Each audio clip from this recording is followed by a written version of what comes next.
Maybe you took a cookie. You lost your job. I didn't lose my job, sir. Yeah, all I gotta do is write it down. That's fine. Give me a pen. Disrespectful.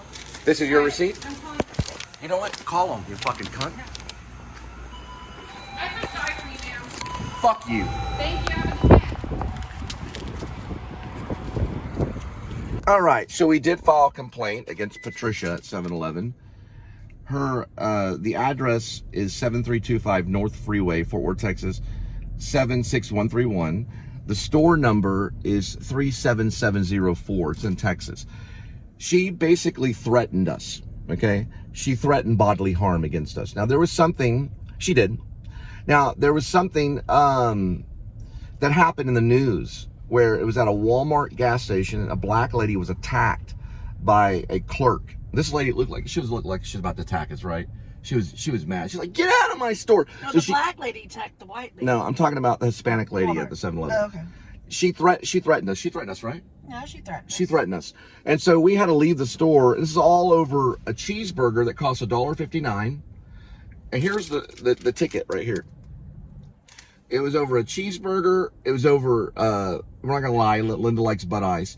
It was over a Bud Ice and basically $10 of gas. So here's why she got upset, okay?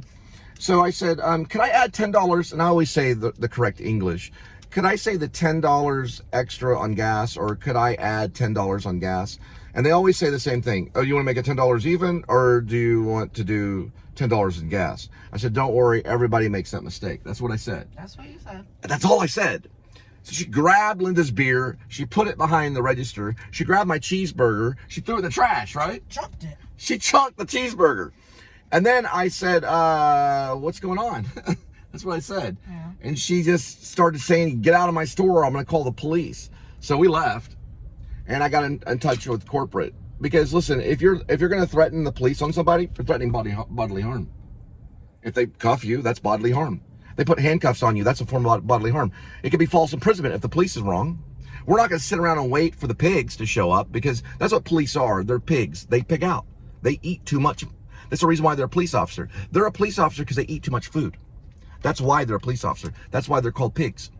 So that's why else will they call them pigs? So we're not going to wait for the pigs to show up. There's got to be a reason they call them pigs. There's some reason they call them pigs. Some people think it's a pretty intelligent guy or whatever. No, they call them pigs because they're mean. So we left the 7-Eleven and I called corporate immediately. I called them immediately. You could already been in that Yeah, lane. we're moving. We're moving. You could already been in We're this moving lane. over this We just way. didn't see it. Yeah, I know. There they are right there. Why don't you call them? And so, listen, we're like, okay, yeah, this is ridiculous. So I called corporate and made a high complaint, and hopefully they're going to get in touch with me. Her name is Patricia. Now listen, if she wants to be a 7-Eleven manager or own 7-Elevens, she cannot act that way. We use 7-Eleven every day. We're actually about to go to another 7-Eleven. But we're going to stop by Buc-ee's first. Anyway, I just don't feel that that's correct.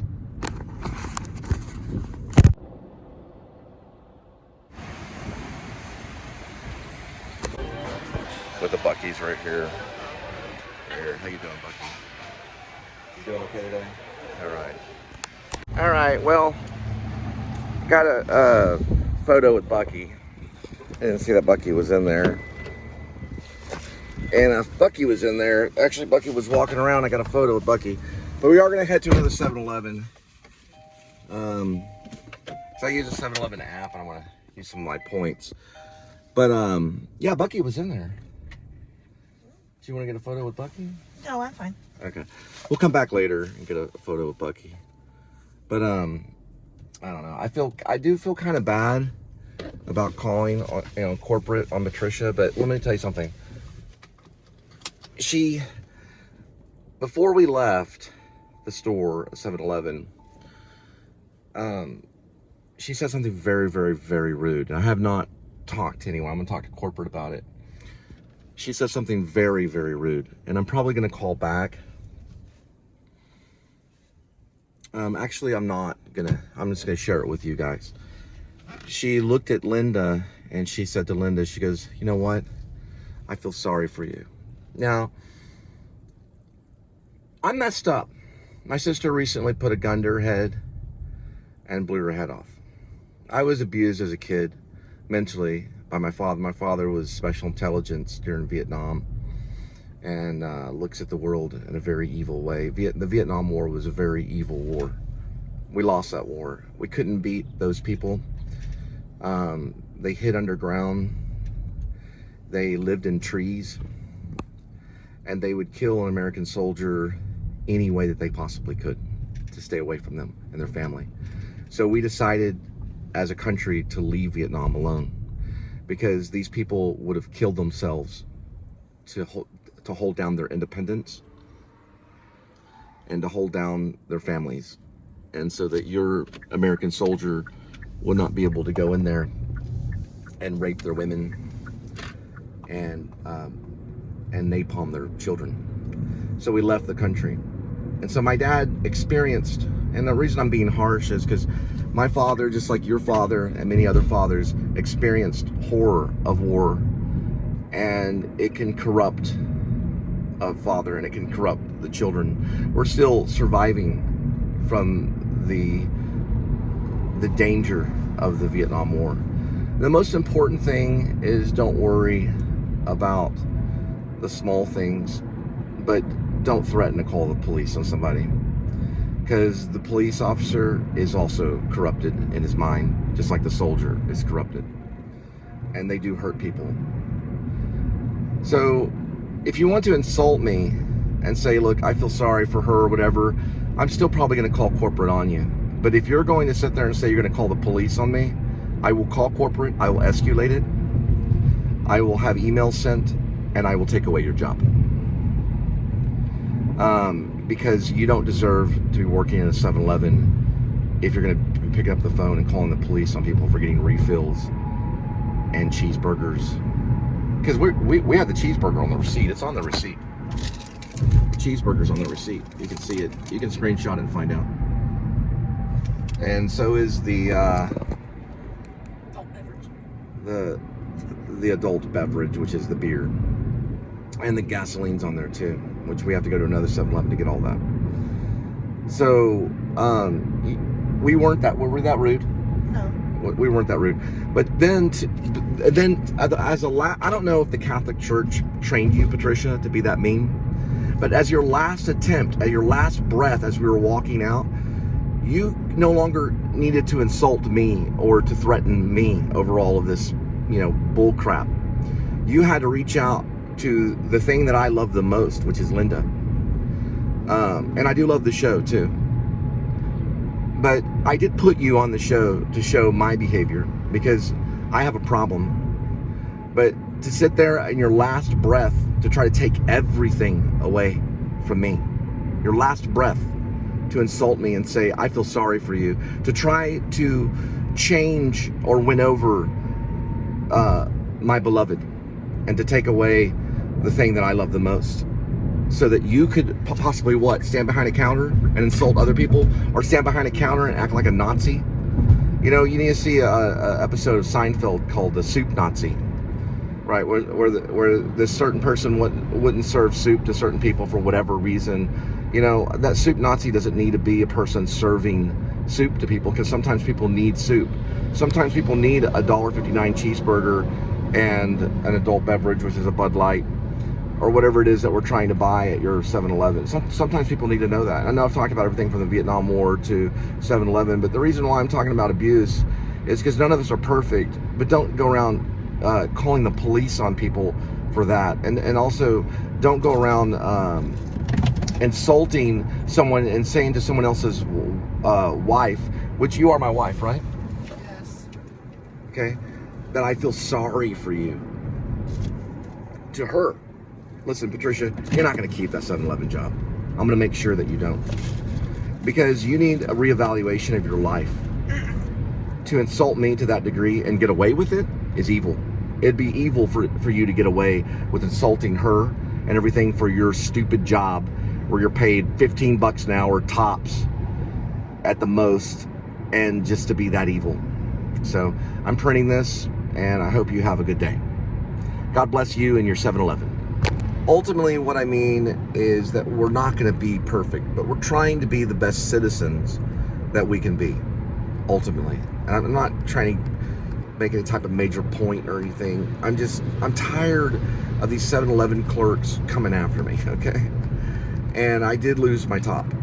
And I'm sorry. Hey, listen, I'm sorry for acting that way. There's no excuse for me to call you a CUNT.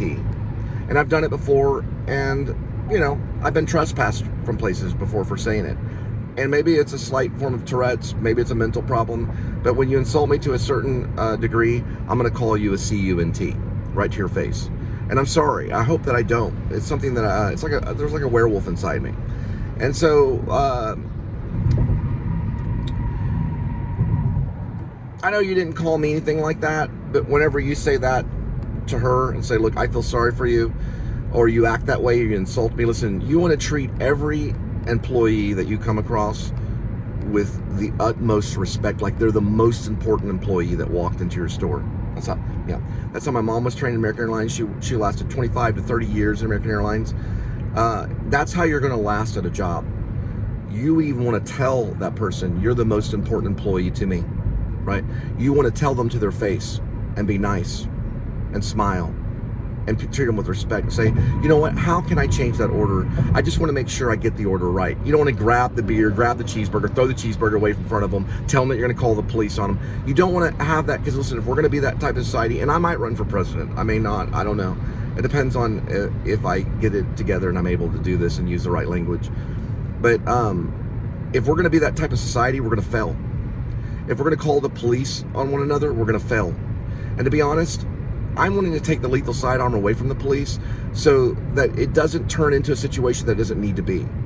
And also, the lady that did flip out and grab the black lady she paid $1.06 for the slushie, right?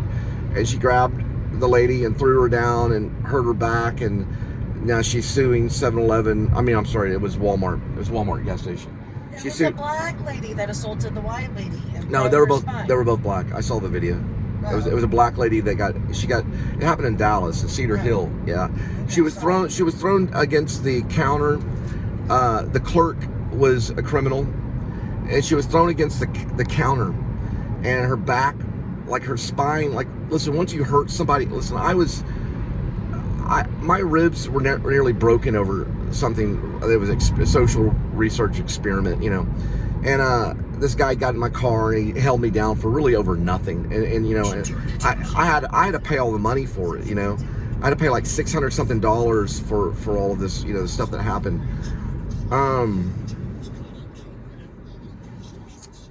Yeah, you found it? Here. Yeah. It's right here. Oliver handed the money.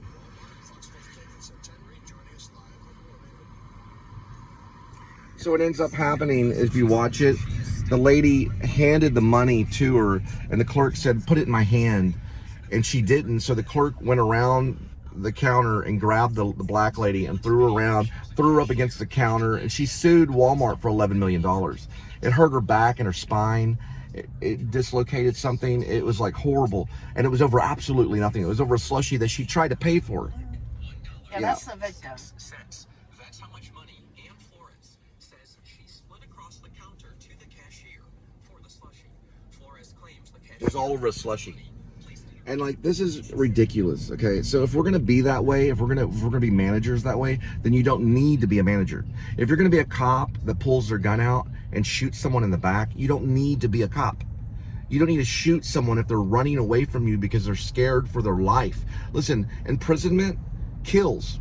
You can't go to your refrigerator anymore and choose the type of foods that you want to put in your body. This country is evil. We're like Russia. Listen, I'm telling you, America is like Russia. We're not good. Russia is a communist country. America is a communist country. There's no difference between communism and capitalism. I have proof of it. I have proof of it. There are more prisoners in Russia and America than any other country. They equal one another in how many prisoners they have for stupid stuff. Meaning Russia puts everybody in prison and America puts everybody in prison. We have too many prisoners in both countries. We have not learned to behave of one another. And what do we threaten? We threaten the police on people. And why? Read John Bunyan's, right? Pilgrim's Progress. which is a story that was given to Christians as they came to this country, and so is the Bible. And one of the arguments in that story is John Bunyan is trying to say that we're in a world of vanity, that we're in a town of vanity, right?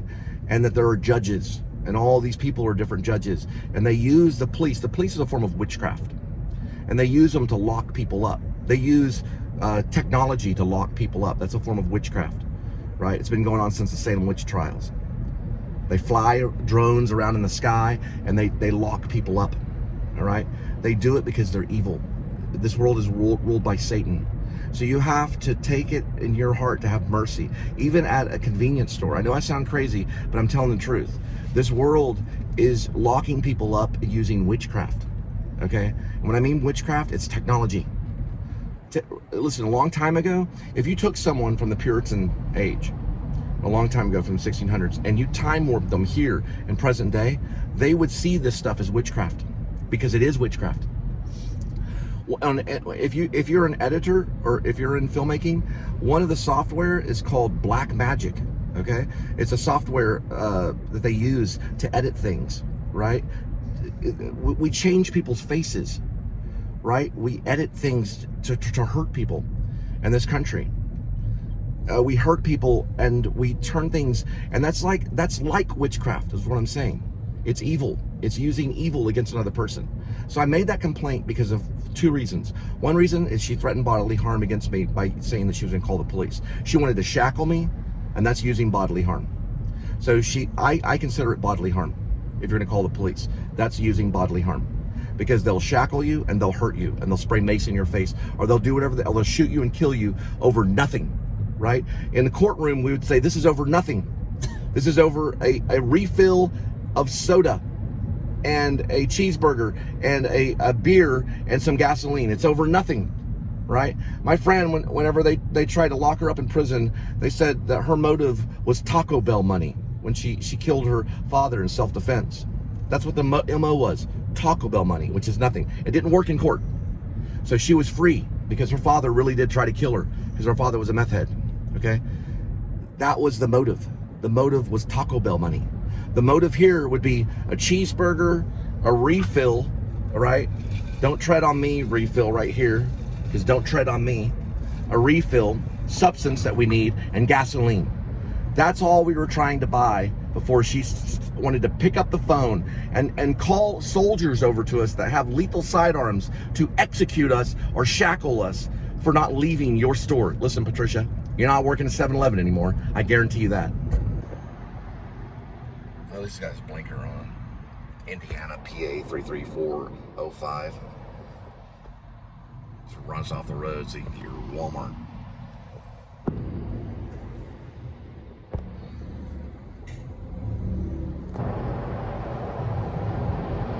I might say something about it. The transaction was aborted. Aborted. Interesting word. How's the third car pulled over?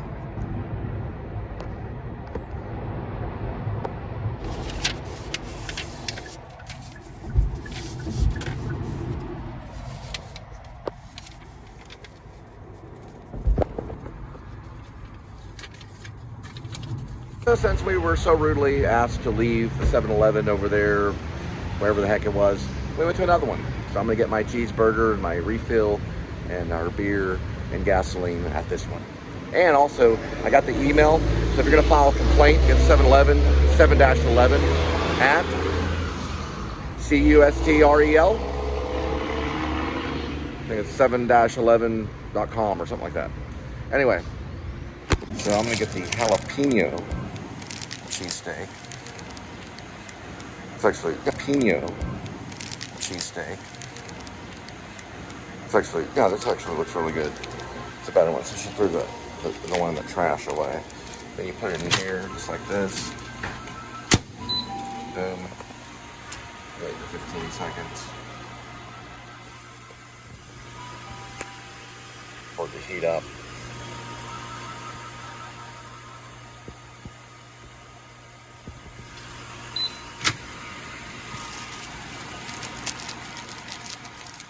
Yeah, that's good enough. It's not too hot.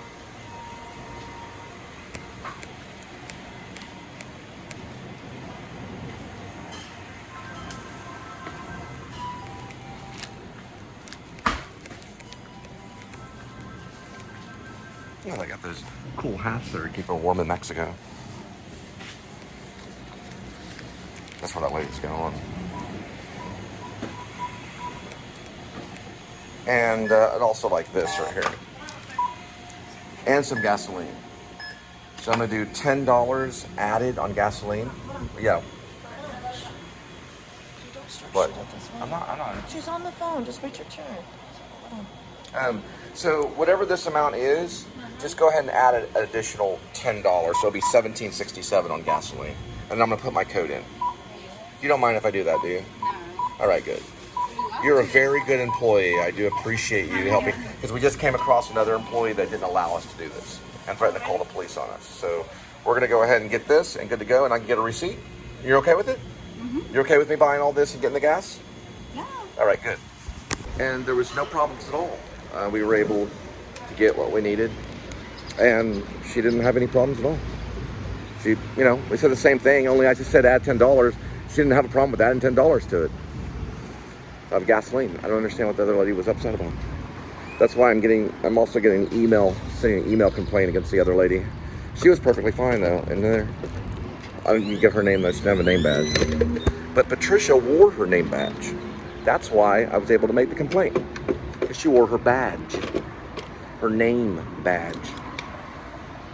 Here's my name badge. There's my name badge. See my name badge?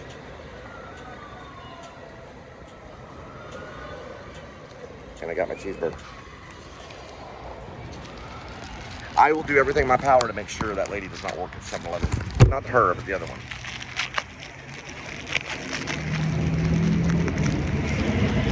Did you heat it up? I did heat it up. If you're gonna work at my 7-Eleven, because let me tell you something, I own 7-Eleven. And if you're gonna work at my 7-Eleven, you're gonna treat me with respect.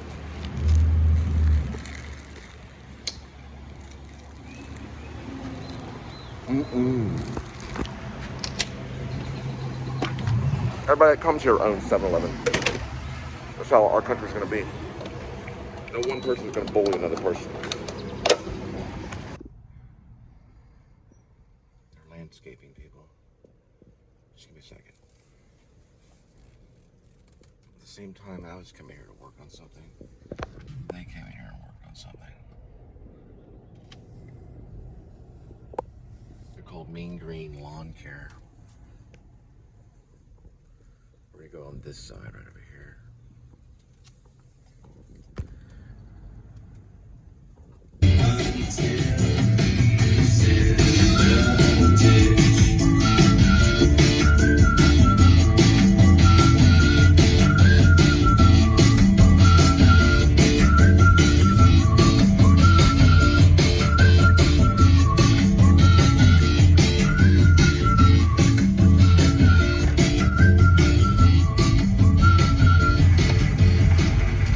So what I do plan to do, if I do become commander-in-chief, is I'm going to give cops their own restaurants to go to.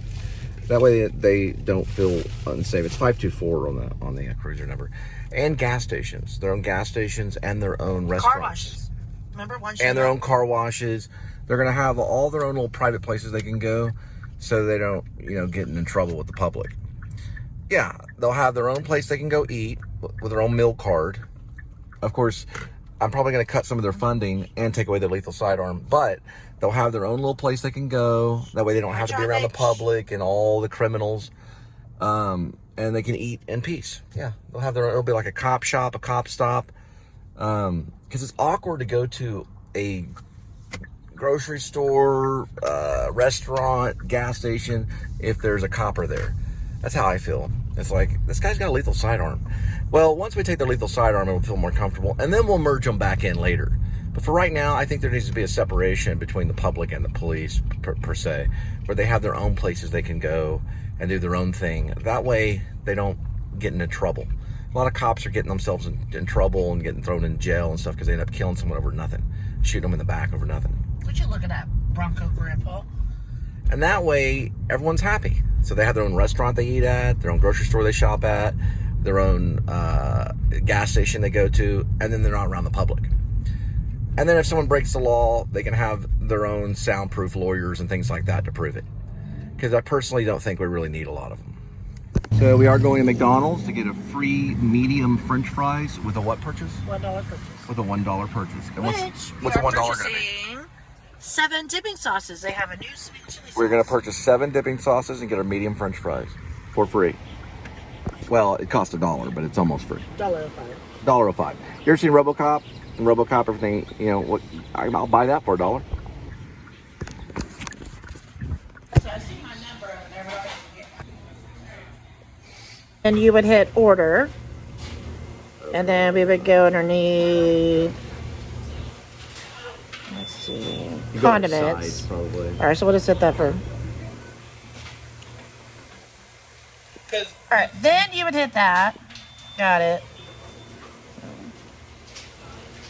But see, my price didn't show up on there. Yeah, see, the thing is, too, I've never seen anybody use it and just buying sausage. Oh, yes, we have. It's actually a big. That's I'm telling you. Oh, okay, I've gotcha. never seen anybody use Okay. that and buy sauces and then get the fry. Oh, That's okay. my experience. Oh, So we do have to show a paper trail of at least trying to purchase the French fries. Oh, okay. Where does it show the ad? Yeah, you would Let's want go to to. the- let's go to the ad. You have to ring it up to get the. Well, you have to go to the app. Okay, so I would have to ring up the French Well, you fries. have to show the ad. Yeah. So you want to go to the. You don't want to mess with my account, maybe otherwise not, it goes maybe not, negative. Yeah. Okay. Well, thank you for your Yeah, time. we'll figure it out later. But hey, thank can you. you show the ad? Can you show the ad? Can I just get a French fry? No, you can't get one. Just give me a second. French fries No, on the floor all the they're time. legalistic. Just hang on. It's like I know it's they like are. the courtroom, okay? Now you hold So up the drive-thru order, free French fry. where does it show the ad though? It shows the ad on there. We gotta get going. Okay, let's go this way. All right. So it should say free. It should actually say free French fry. It should say free French fry on it. Fucking told him. Okay. So where does it say it? I know Where? he's about to leave. There it is, right there. Oh, calm down. I can hear you. Right there. Free fries on Friday. Yes, That's, I know. that's what you were trying to get. No, you have to swipe out. Right. See, it still But thinks listen, you're we on always there. have another Friday, and we got the sauces. Yes, I know. So well, we're hold good on to real go. quick. We got the evidence.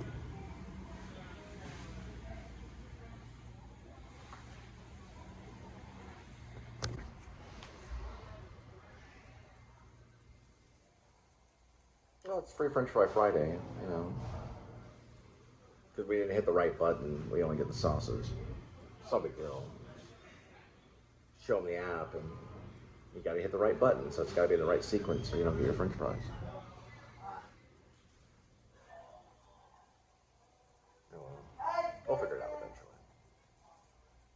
So you purchase the fries, then you put in the promotion code, and then you can purchase the sauces for $1 and you get yourself French fries. If you do it out of order, they're not going to give you anything. There. It probably don't count on condiments. See, now it worked. Oh, okay. Fried a cheeseburger. So, only problem is the overcharging. No, I didn't order it yet. Don't order it. Okay, I don't paid order it, $1.05. but that's what it would look like, Yeah, I guess it doesn't work on condiments. Yeah. if you can see it. You Yeah. can screenshot it and look. All right. And that gentleman over there in that car helped us out. He works at McDonald's, and he's a pretty nice guy.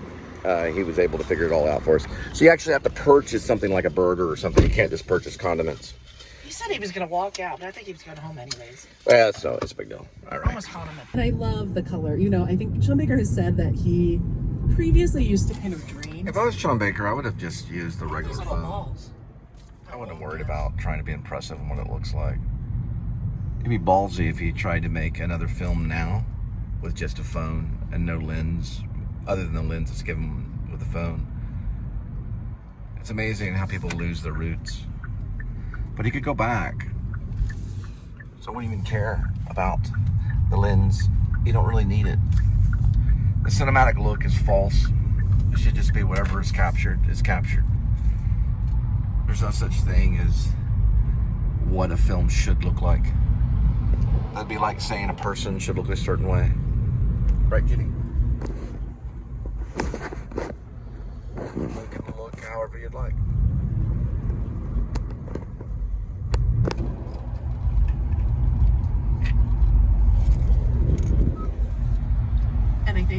with the idea that that is the look of realism, right, is somehow it's like a little dingier. And in this, they kind of amped the colors up. It's like, it's got this really kind of amazing, richer, like saturated look. And I think that tendency in a lot of, not just movies, but the idea that like to capture and depict people who are in marginalized situations, like miserableism is the mode, right? Like that you kind of like have to treat it very seriously, which ends up kind of draining the characters of like joy, like any humor. And I think this film kind of is a great retort to that, while also treating their circumstances very seriously. Did you at least give me a Christmas present? Well, I mean, yeah, like I gift is like me running like saving money, like cause I know you was getting out today. I was gonna surprise you. I was gonna take you to Roscoe's tomorrow for maybe like a nice Christmas dinner. Like I thought that'd be special. What? I feel you. But I got you one. I think you're gonna like it. Actually, I was going to bring up Dinah again. I feel like for this... So what they're commenting on is a guy named Sean Baker, who I was at the New School University at about the same time he was there, only he was studying editing and I was studying acting. And I think what he did was great. He made Tangerine, which is that film right there. This is Film Spotting, Tangerine. It's a review on the film.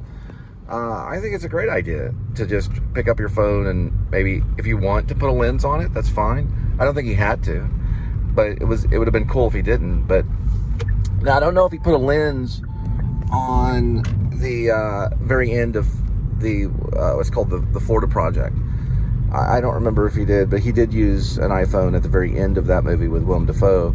The little girl goes back to Disney World, and I think they used an iPhone. But, the lens does make it look, I guess you could call it cinematic, but I don't really believe in that word. I think it's a bad word. That's why we're anti-cinematic. I wonder if that cop is anti-cinematic. I don't know, but he's sitting there in the middle of the median waiting to bust somebody. But, I think the idea is, if you want to join the anti-cinematic group, what that means is that you're just trying to tell a story. And if people don't like the way they look at it, they don't have to look at it. And that goes for what you look like and what your actor looks like and what the story looks like on paper and what the story looks like on your phone or on a $150,000 cinematic masterpiece camera. Regardless, you'll never make your film if you do nothing. So the anti-cinematic movement says that you can do this. Oh, look, a C-130. That's cool. And then continue to tell your story, however you want to tell it. That way, you're not restricted to follow formats, structures. And I learned it from a guy named Adam the Woo, who has his own channel. Because he was interviewed by many other filmmakers and people on YouTube. And they asked him, Adam the Woo, I believe his real name is Adam Williams. His father has a YouTube channel too. And they asked him, what do you do with your camera? Do you set up these shots? Are you planning, the storyboards and all this stuff? And his answer was, I don't even pay attention to the camera. It goes wherever it goes. I mean, he pays attention to it, but meaning he had no rules on where the camera would go. If it went up here, then it went up there because of that purpose. So I don't really call his stuff anti-cinematic because I look at some of his stuff as cinema. It entertains me more than some of the current Hollywood movies. And all he's doing is he's going to Walt Disney World. He goes to abandoned structures. He goes to filming locations. But the idea is that he wants his own show called The Daily Woo. And he wants to explore a way to do it. And the way was to break all the rules. He bought a good camera. I think it was a Canon G7 PowerShot Mark II. Something like that. And he got that camera eventually. He used other cameras too. He uses different cameras all the time. He even uses the iPhone sometimes. And he's simply launching the show that gets up to 50,000 views. Sometimes it gets anywhere between 20 to 50,000 views a day. Sometimes even more. Sometimes 100,000 views. He's got a few where he's got 1 million views. He can go to a mall and get swarmed by people for autographs. People know who he is, and he doesn't care where the camera goes. And this guy also did the same thing. He recently won, I think, 3 or 4 Oscars for doing a film where he did go back and use a digital camera. Or no, I'm sorry. He did use, I think, a digital camera, but he did use 35mm film for Florida Project for sure. I don't know about his other films, but for the very end of it, he used the iPhone, and then he used the iPhone for Tangerine. So he basically broke a lot of the rules in Hollywood by using this amorphic, is it how do you say it? Amorphic, or something like that. Amorphic lens that goes on the end of the iPhone. I don't remember the brand. I used to know the brand that he used. It had a weird name. But he did that. He made Tangerine. Then he moved on. And he did when he did the Florida project, when he did in Florida, which Adam's covered some of that. Adam the Woo has. When he did that, he actually used a 35mm camera. And that's fine. I don't curse him for that. That's fine. That's his choice. Any filmmaker that wants to use a 35mm camera, they can. It's perfectly fine. But I'm not against watching a movie that's made on your phone. You know, I mean, I'm talking like a cinematic masterpiece, which is almost what Tangerine is. It won some awards. It got to Sundance, and then eventually he won a bunch of Oscars. So what it means is that don't let it limit you. Don't give up, you know, and just continue telling the story any way that you can. Are you okay? I'm fine. Oh, you took that out of the casing? I don't know what's going on. Here, I'll look at it. My phone died. Is it upside down? All right. Yeah, it's a little too much. All right. I know it already died.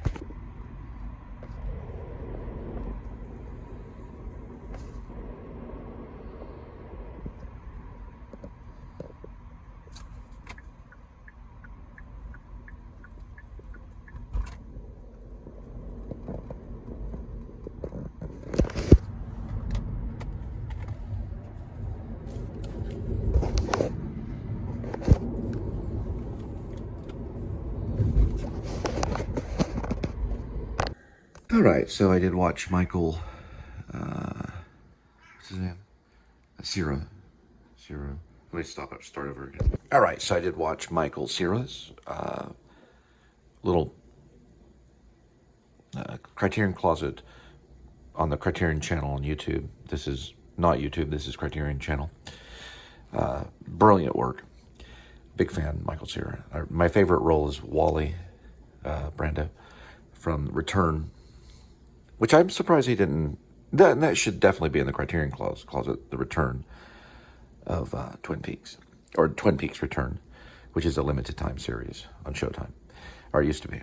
Now it's still there. It's cinematic masterpiece. His Wally Brando is the best Wally Brando that's been around. Anyway, he suggested this Prince of Broadway. It's a Sean Baker.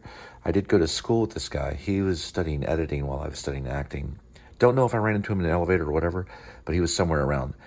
I haven't seen this. The other one I want to see is called Takeout, which is almost kind of like I think it's a documentary about takeout Chinese in New York. We're going to give a glance at this one. It's a 2008 masterpiece. It's United, it says United States, starring Prince Adu. So check it out. It's probably about New York. That's what it looks like. We're going to tap on that. And also I was going to see if they have Takeout too. I was going to check that one out too. Takeout's also Sean Baker. He did Tangerine, and he also did the Florida Project. This is how I'm getting my film education before I make my cinematic masterpiece. That's my cat. I wanted to say one last thing. Remember this, Wickedy. I don't want to step on you. This is educational as well as entertaining. But, I mean, I'm talking about my vlog, but we're going to pause it here. Just want to show you something. So when you're on Criterion, you can tell that's Criterion. You go over here. Well, first, it's kind of weird. It only gives you 3 options here. You can restart the movie. That really helps because sometimes I'll put on a masterpiece and I'll go and make a sandwich or something and miss like 20 minutes of it. And then I'll go back and I just hit this button right here and it restarts the entire movie. And I do that a lot. I've watched the beginning of movies 20, 30, 40 times, before I even start them. Many, many times. Now, captions, of course, you can choose if you want subtitles, captions, or just any type of language. Now, you can also get information, which is the third one.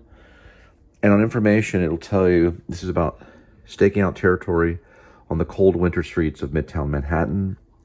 West African immigrant Lucky, Prince Adu, uses the gift of gab and a hustler's shrewdness to peddle designer knockoffs for Lebanese stores. Owner Levon, which is Karen Kruglin, and one day a long forgotten ex named, and it looks like that's all the information it gives you. But that's enough. We're going to go ahead and hit a list because we know it's a masterpiece. So we're going to hit my list and watch some of this Town of Vanity, point of view of stuff. Let's go over this way, and because that's what it all is. Then we're going to hit this right here and give it a watch. Prince of Broadway. It's another Janus film. They all have Janus films. Yes, I did further research. It's not a documentary, although it comes off as a documentary at the beginning. And that's a style. It says documentary-like production, but it's actually shot on location in New York City. These are almost like non-actors, but it does have a story, so it is actually a narrative. It's a shoestring budget guerrilla filmmaking. Sean Baker definitely combines the streetwise and the heartfelt, proving himself one of the contemporary masters of American independent cinema. So it does have a cast and it does have a story. So it's not exactly a documentary. I thought it was at first, but it's called Prince of Broadway. I don't know if Takeout's a documentary either. I'll have to see that too. I thought maybe he started off with documentaries. It comes off very much like a documentary opening up. Then it gets right into a story. Also, it kind of reminds me a little bit of Cassavetes stuff.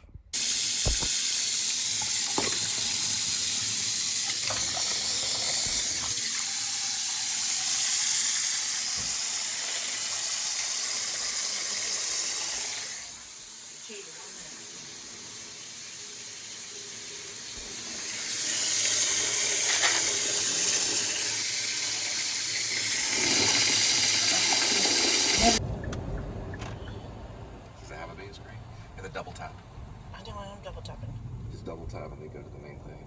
You don't have to do that. Watch out where people are. Okay, but look, you double tap and just remain right calm there. after double tap. There we go, directions. Yeah. Now you double tap again. I double tapped. You want to leave it Directions. I don't know what you want me to do. on the main. Okay, look. We'll leave it on the main DoorDash thing. So double tap and go to the main thing. There. Okay.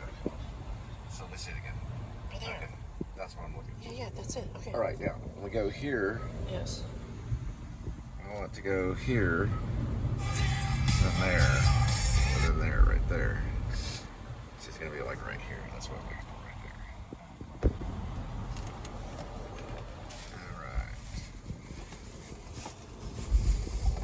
I wonder how far it is.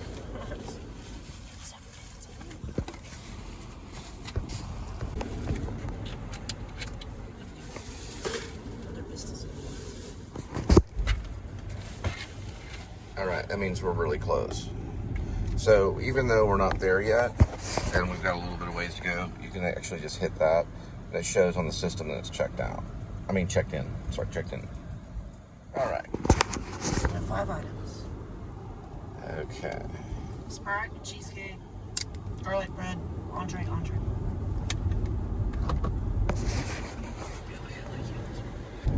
right, so I'm resetting it from yesterday, and that's today and yesterday too, because we went a while today. So that was going to be set. Got time. Got a radio.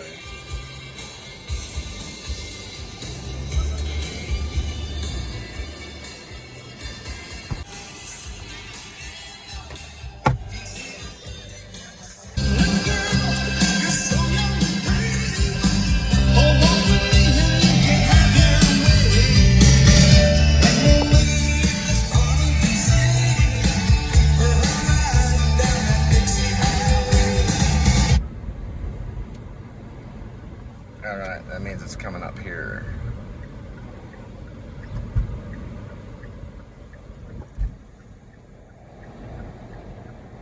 Yeah, we picked up here before. I don't know if it was from the same app. No, it's Uber Eats that we picked up here for. And applied for a job here. Back in the day, last month. Back in the day when we were at Uber Eats, about a month ago.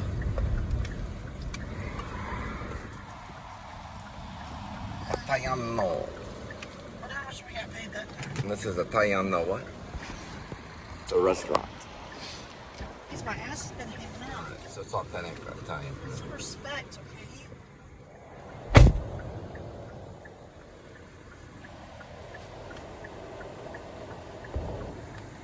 They're authentic, it's good.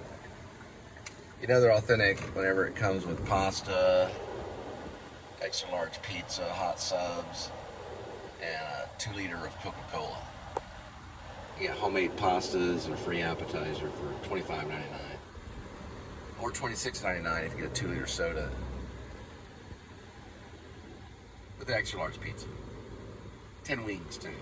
You get 10 wings, 2 liters. Extra large pizza for $26.99. Italiano's restaurant, authentic Italian food.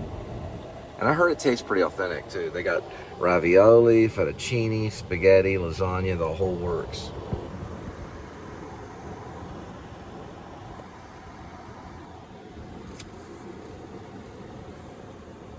Sega radio. Outside Johnny on stage for the encore performance of Having a Party. 1978, it is night number 2 of 3 shows at Boston's Music Hall. 1993, the next stop for the world tour is in Denmark. 2005, Bruce has a solo acoustic show at Forest National in Brussels. 2008, the next stop for the Magic Tour is at Emirates Stadium in London. In 2009, Bruce and the E Street Band kick off the European leg of the Working on a Dream tour by headlining Pinkpop in the Netherlands.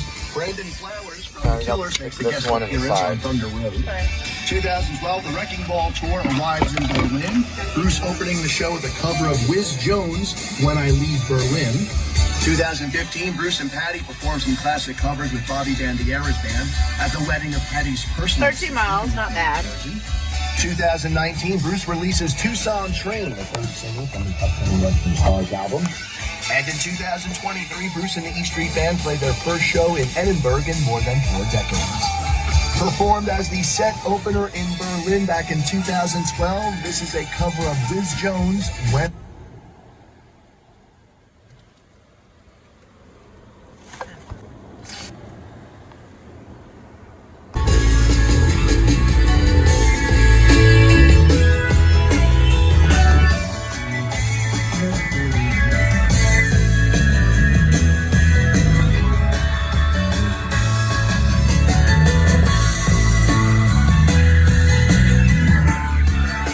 There you going, God only knows. The sequins have fallen from your clothes. Want you?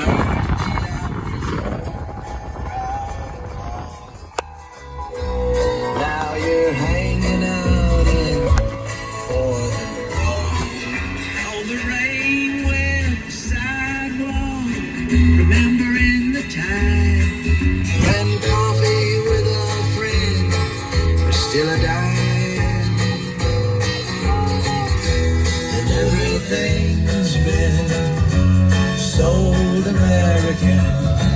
The early times is finished.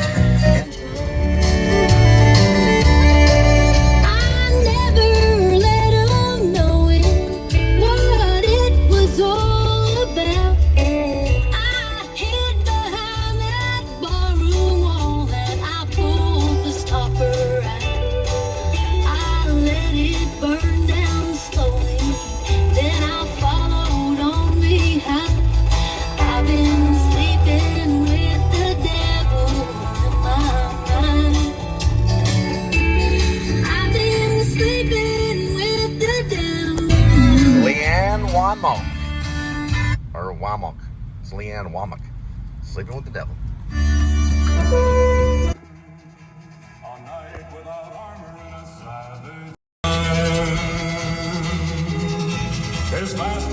Johnny Wester. The ballad. A soldier of fortune as the man gone. And that song was used in Stand By Me, the movie based on Stephen King's The Body. Paladin, paladin, far, far from home. The Ballad of Paladin. There are campfire legends of the man of the